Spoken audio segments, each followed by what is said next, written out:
YCP హయాంలో నెయ్యి కాని నెయ్యి తిరుమలకు సరఫరా అయింది.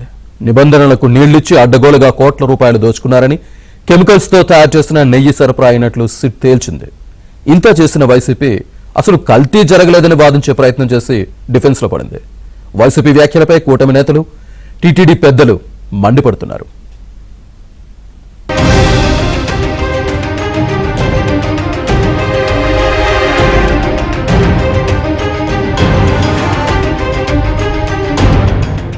లక్షల కిలోల కెమికల్ కాక్టైల్,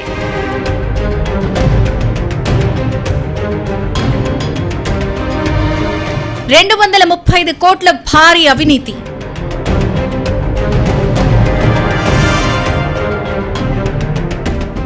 మహాపాపం, కల్తీ పాతకం.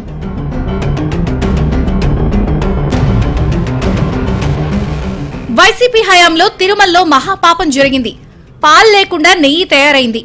అసలు పాల సేకరణ, నెయ్యి తయారు చేసే సామర్థ్యం లేని కంపెనీలు తిరుమలకు నెయ్యి కాని నెయ్యిని సరఫరా చేశాయి.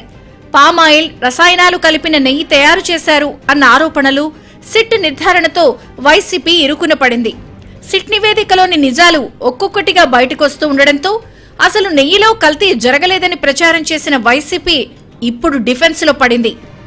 కల్తీ జరిగింది అని చెప్పినప్పటికీ అవి ఆరోపణలు మాత్రమేనని, న్యాయస్థానం విచారణలో తేలాల్సి ఉందని వైసీపీ కీలక నేత సజ్జల కొత్త రాగం అందుకున్నారు.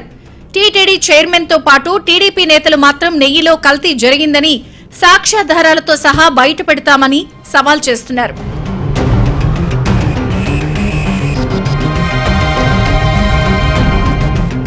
తిరుమల శ్రీవారి లడ్డూ ప్రసాదం తయారీకి ఉపయోగించే నెయ్యిలో కల్తీ జరిగిందని వచ్చిన ఆరోపణలతో సుప్రీంకోర్టు ఆదేశాల మేరకు సిబిఐ ఆధ్వర్యంలోని సిట్ జరిపిన విచారణలో సప్లిమెంటరీ ఛార్జ్షీట్ ను దాఖలు చేశారు.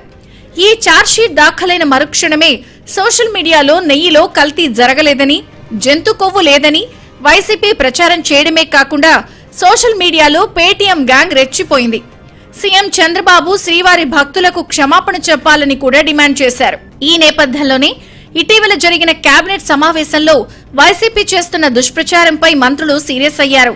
దీనిపై సిట్ నివేదికను పరిశీలించి నిజాలను బహిర్గతం చేయాలని ముఖ్యమంత్రి సూచించారు. ముఖ్యమంత్రి కూడా ఉన్నతాధికారులకు సిట్ నివేదికను తీసుకోవాలని ఆదేశాలు జారీ చేశారు. అసలు సిట్ నివేదికలో నెయ్యిలో కల్తీ జరిగిందని, రసాయనాలతో తయారు చేసిన నెయ్యిని ఉపయోగించారని ఉందని టీడీపీ నేతలు చెప్తున్నారు. 2019 నుంచి 2024 వరకు వైసీపీ ప్రభుత్వ హయాంలో 235 కోట్ల రూపాయలు విలువ చేసే 60 లక్షల కేజీల కెమికల్స్ కలిసిన నెయ్యి సరఫరా అయిందని సిట్ నివేదికలో పేర్కొన్నారని కూడా చెబుతున్నారు.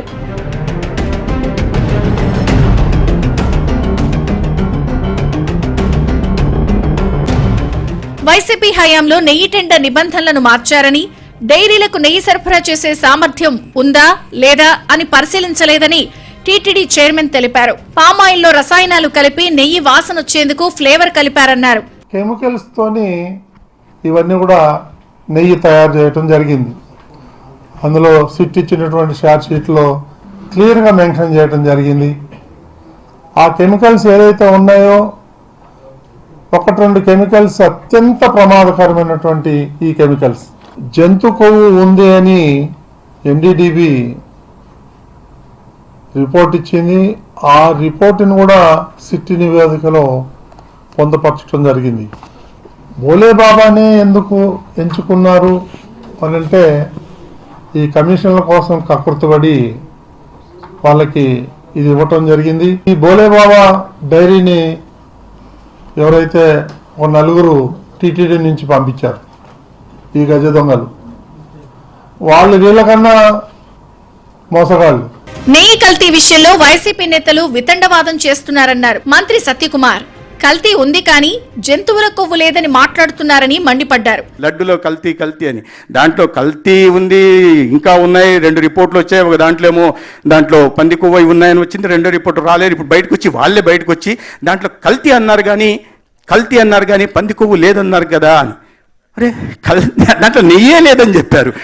ఇప్పుడు నెయ్యే లేదన్నారు అంటే మళ్ళీ వితండవాదం. ఏ రకంగా వితండవాదం? ఏంటి, నేతి బీరకాయలో నెయ్యి ఉంటుందా? ఎలా అడుగుతారు మీరు? మైసూర్ బొండాలో మైసూర్ ఉంటుందా? ఎలా అడుగుతారు అని వితండవాదం చేసి ప్రజల్ని మభ్యపెట్టే ప్రయత్నం చేస్తున్నారు. నెయ్యిలో జంతువుల కొవ్వును 10% కన్నా తక్కువ కలిపితే కనుక్కోలేమని జనసేన నేత కిరణ్ రాయల్ తెలిపారు. వైసీపీ నేతలు హిందువుల మనోభావాలతో ఆడుకుంటున్నారని మండిపడ్డారు. వైఎస్ఆర్ కాంగ్రెస్ పార్టీ పేటీఎం చదువులని మొద్దు పేటీఎంలరా, చదువురాని సన్యాసులరా, గొర్రెల్లారా, మీరు చాట్ జీపీటీకి వెళ్ళి కల్తీని చేయడంలో ఏమేమి వాడతారని తెలిస్తే చివరిగా కొన్ని పాయింట్లు వస్తాయి. 10% లోపు జంతువులు కొవ్వు కలిపితే కనపడదు అని చెప్పి దాంట్లోనే ఉంది. అది కూడా సిట్టు విచారణలో కూడా వాళ్ళు ఇచ్చారు, మెన్షన్ చేయండి. చూడండి, బ్రీఫింగ్ చూపిస్తున్నా. ఇది చార్జ్ షీట్ లో 210వ పేజీలో ఉంటుంది. వాస్తవాలు ఇలా ఉంటే తమ ప్రభుత్వ హయాంలో తప్పు జరిగిందని ఎలా నిర్ధారిస్తారని వైసీపీ కీలక నేత సజ్జల రామకృష్ణారెడ్డి ప్రశ్నిస్తున్నారు. ల్యాబ్ రిపోర్ట్ లో ఎక్కడా కెమికల్స్ కలిశాయని చెప్పలేదంటూ కొత్త వాదన తెరతీశారు. లాబొరేటరీ రిపోర్ట్ లో ఎక్కడ కూడా ప్యూర్లీ పామోలిన్ కెమికల్స్ మాత్రమే కలిపినారని ఎక్కడా లేదు. పామోలిన్ మాత్రమే వాడి నెయ్యి ఇది తీసుకురావడం కుదురుతుందా? పామోలిన్ కొంత కలిసిందా, ఇంకోటి ఉన్నాయా, అవన్నీ ఇన్వెస్టిగేషన్ తేలాల్సినవి తేలుతుంటాయి. సిట్ ఏదైతే రాసినారు వాళ్ళన్న దాంట్లో రాసిన అవి పామోలిన్, పాము కెర్నల్, ఏదో కెర్నల్ ఆయిల్, వీటికి నెయ్యి వాసన వచ్చేవి కలిపినారనేది 2 రోజులైనా ఉండగలదా? ఒక అలిగేషన్ మాత్రమే ఛార్జ్ షీట్ లో ఉన్నవన్నీ వాస్తవాలు అయితే కోర్టు ఎందుకు? నెయ్యిలో రసాయనాల మిశ్రమాన్ని కలపడంపై విచారణ జరిపిన సిబిఐ ఆధ్వర్యంలోని సిట్ ఏపీ ప్రభుత్వానికి లేఖ రాసింది. నెయ్యిలో అసలు పాలే లేకుండా పామాయిల్లో రసాయనాల మిశ్రమాన్ని మిక్స్ చేసి నెయ్యి ఫ్లేవర్ కలిపిన వైనాన్ని వివరిస్తూ భవిష్యత్తులో తీసుకోవాల్సిన జాగ్రత్తలను సూచిస్తూ సిట్ ప్రభుత్వానికి లేఖ పంపింది. ఇప్పటికే సిట్ నెల్లూరు ఏసీబీ కోర్టులో సప్లిమెంటరీ ఛార్జ్ షీట్ ను అధికారులు దాఖలు చేశారు. ఇందులో 36 మందిని నిందితులుగా చేర్చారు. టీటీడీ ఉద్యోగుల పాత్రపైన ప్రభుత్వానికి పంపిన లేఖలో సిట్ పేర్కొంది.